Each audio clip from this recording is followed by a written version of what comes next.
Halo, jumpa lagi di Om Krep Channel. Oke, lagi-lagi kita akan buat konten tentang Om Krep menjawab gitu ya. Banyak teman-teman yang tanya juga. Waduh Om Krep, saya kok ngeliat si A si B, ngeliatnya Om Krep juga filtrasinya kok rempong banget, kok besar banget, kok banyak banget medianya dan lain sebagainya. Perlu nggak sih kita kayak gitu kan? Kok ada skimmer, ada ini, ada itu. Aduh, kok sampai segitunya gitu loh. Jawabannya relatif teman-teman ya. Bisa harus begitu, bisa enggak gitu. Loh kok begitu gitu ya. Nah kan bingung nih ya. Nah sebelum masuk ke topik, lagi-lagi simak iklan dulu 1, 2, 3 menit ya. Untuk ini di belakang nih, Vertical Crab Box Gen 3.1 produksi Surabaya teman-teman ya. Bagi kawan-kawan yang bingung, pengen nyoba, pengen apa, nah bisa nih beli di Om Krab, lewat Om Krab, nanti kita bantu gitu ya, support Om Krab juga dong ya, biar lumayan lah dapat komisi affiliate. Oke, bagi teman-teman yang sudah bosan melihat tapi nggak beli-beli ya, wah repot juga ya, beli dong. Tapi oke lah, bisa dicepet-cepetin, langsung masuk ke topiknya tentang perlu nggak sih filter sampai segahar itu, segede itu, semehong itu. Nanti kita akan ulas, tapi sebelumnya masuk iklan dulu. Oke, saya balik seperti biasa. Nah, ini vertical box Gen 3.1 teman-teman ya. Nanti saya ke depan akan bahas loh. Kenapa sih harus beli beginian? Perlu nggak sih? Nah, nanti kita akan bikin kontennya. Ini lebar 40 teman-teman. Nah, jadi keluar masuk kepitingnya oke lah ya. Ini sempat kita isi sampai di 1,2 kilo per ekor. Ini masuk nih ke sini. Ya, cukup sesak juga tapi bisa gitu ya. Nah, ini lebarnya 40. Semuanya bahannya plastik yang cukup tebal, cukup oke. Jadi aman untuk jangka waktu panjang, karena memang saya selalu bilang bahwa bisnis ini industri jangka panjang, bukan 1-2 tahun. Nah, tingginya sekitar 17-18 cm teman-teman, ke belakangnya sekitar 36-37 cm kalau saya nggak salah ingat.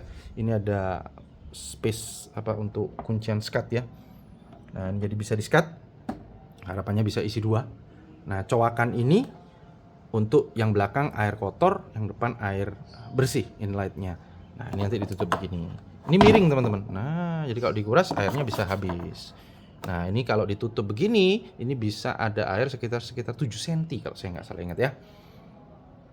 Oke, harganya berapa? Langsung saja komen, nanti kita japri-japrian lewat WA. Kenapa nggak langsung saya bilang? Karena bisa jadi ada perubahan harga. Kan daripada revisi video, ya mending kita japri-japrian sembari membangun silaturahmi. Siapa tahu bisa ngobrol-ngobrol apa lagi, ngasih insight yang lain, ya kan?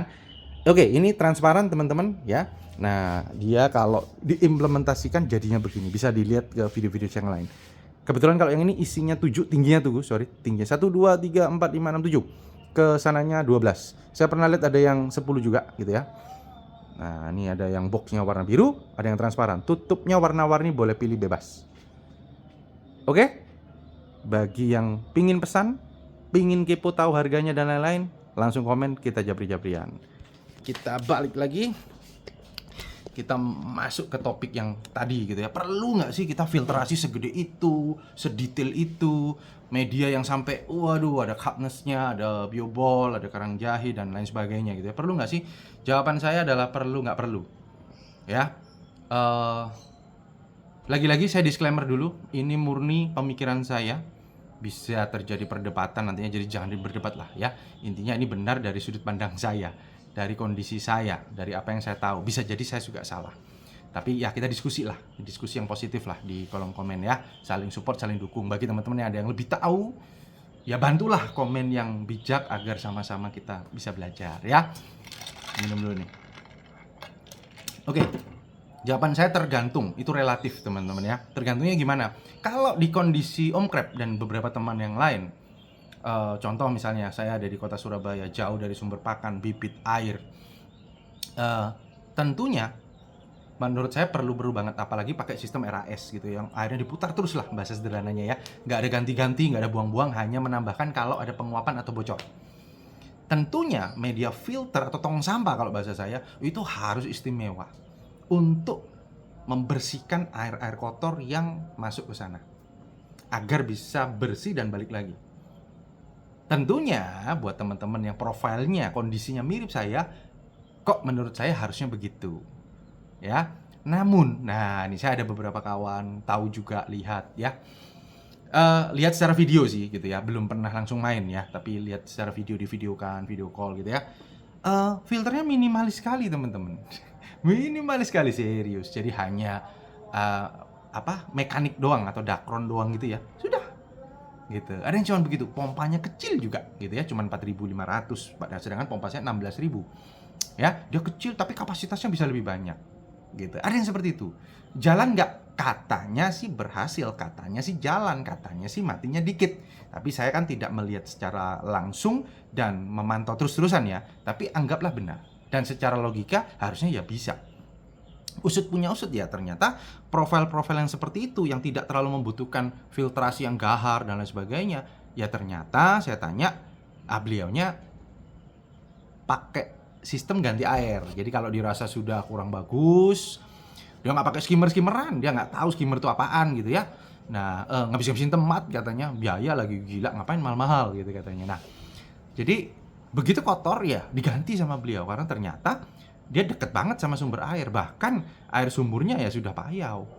Nah gitu kan, jadi dia ganti air mainnya. Bahkan loh saya pernah dikasih lihat itu yang mesin tuh jalan itu nggak 24 jam, jadi ada timer, jadi mati sekian lama nanti jalan lagi, mati sekian lama jalan lagi. Jadi masuk keluarnya itu langsung kebuang, jadi dia ada di atas tambak gitu ya. Jadi kondisional teman-teman menurut saya, tidak wajib ngikutin apa yang punya saya gitu ya. Jadi bisa jauh lebih sederhana, tapi tergantung dari kondisi kita di lapangan. Jadi kalau teman-teman sudah punya privilege atau kelebihan ya, dekat dengan sumber pakan, sumber bibit, sumber air, ya apa ya, ya nggak perlu ngapain gitu kan, yang heboh-heboh habisin uang banyak-banyak, nggak perlu. Tapi kalau mungkin di seperti saya, yang airnya susah, bibitnya jauh, datang mungkin sudah letoy, loyo, tentunya dibutuhkan filtrasi atau tools atau investasi alat yang mumpuni agar bisa menekan kematian. Nah itu, jadi plus minus menurut saya ya. Jadi tergantung kondisi kita masing-masing. Jadi saya tidak pernah memaksakan harus seperti ini ya, tergantung Anda di mana dulu ya. Bijaklah dalam menyimak, bijaklah dalam menganalisa. Gitu. Tapi yang penting teman-teman semua tahu alurnya. Jadi filter yang begitu mehong gitu ya, mewah, mahal, lengkap, detail. Nah itu teman-teman bisa mempelajari nantinya. Ini sebenarnya buat apa sih? Si biobol buat apa? Si Katnes buat apa? Karang jahe, oyster dan lain-lain.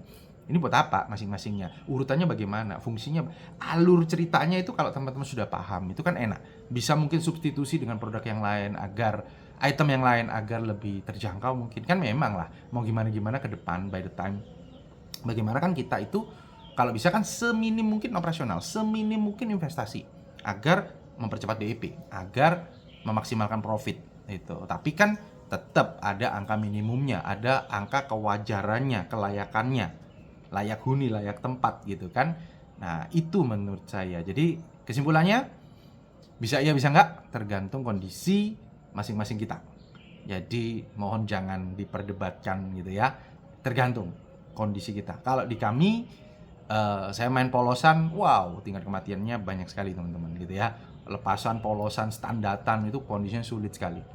Jadi mau tidak mau harus didoping istilahnya, harus diinjek ya, diinvestasiin dengan alat, teknologi dan lain-lain yang tepat guna gitu. Walaupun sudah keren pun, banyak pun ya kan, medianya dan tetek banget, begitu isinya banyak banget, melebihi misalnya kapasitas, ya ujung-ujungnya juga bisa mati juga ya, timbul banyak kematian gitu. Apalagi saya di tengah pemukiman, di perumahan gitu ya, yang mana ada tetangga dan lain-lain. Nah kalau kita nggak bersih-bersih amat, nanti bisa muncul bau, misalnya bau amis dan lain-lain gitu ya. Wah ini kan bisa menimbulkan ketidakbaikan gitu ya untuk tetangga tentunya. Jangan sampai kan keasikan kita membuat teman-teman atau orang lain nggak asik. Nah itu kan nggak bagus ya. Makanya perlunya filtrasi dan lain sebagainya yang oke, untuk salah satunya juga agar meminimkan bau. Nah di tempat saya ini baunya kan, kita di atas juga ada. Nah itu kalau dibuka pintunya kan angin bisa masuk tuh sampai ke rumah semua. Nah sejauh ini sih ya nggak bau gitu ya. Bahkan pakan memang kita juga pilih yang kualitas bagus ya, bukan yang basi-basi gitu. Jadi pakannya sudah oke, kepiting sudah kita treatment, filtrasi, box flow airnya juga oke, sehingga air in outnya balancingnya kita atur ya, sehingga secara bau juga aman-aman saja. Jadi kembali lagi, nggak enaknya kita ya investasinya jadi gede terkesan bahkan tidak masuk akal bagi teman-teman yang punya privilege dekat dengan sumber air, pakan, dan lain-lain, termasuk juga boxnya. Gitu ya. Perlu nggak boxnya? Next video saya akan buat. Perlu nggak sih sampai beginian? Gitu ya. Kita akan diskusi, kita akan bikin videonya di next video ya teman-teman ya. Oke, sampai di sini sudah hampir 11 menit. Terima kasih yang sudah nonton sampai sekarang. Tapi tolong mohon dibantu subscribe-nya teman-teman ya. Gak nambah-nambah nih subscribe-nya Om Krab segitu-gitu doang ya. Bantu dong biar kita juga happy, semangat ya bikin video-video lain itu biar semangat lah gitu ya. Jadi mohon di subscribe gitu ya. Suka nggak suka lah ya. Jangan. Kalau yang suka ya teman-teman boleh subscribe. Kalau nggak suka ya jangan. Atau mungkin nggak suka juga ya tombol ke bawah juga nggak apa-apa ya. Jempol ke bawah. Tapi kalau memang suka mohon bantuan, jangan nonton doang, di subscribe dong, kan cuman klik gitu doang ya. Atau jempol ke atas, di komen lah, di komen juga boleh ya. Saling support gitu ya. Oke, mungkin sampai di sini. Mohon maaf kalau ada salah-salah kata, saya tidak bermaksud untuk menyudutkan siapapun, saya hanya sharing cerita berdasarkan angle atau sudut pandang saya. Bisa benar, bisa enggak. Oke, thank you.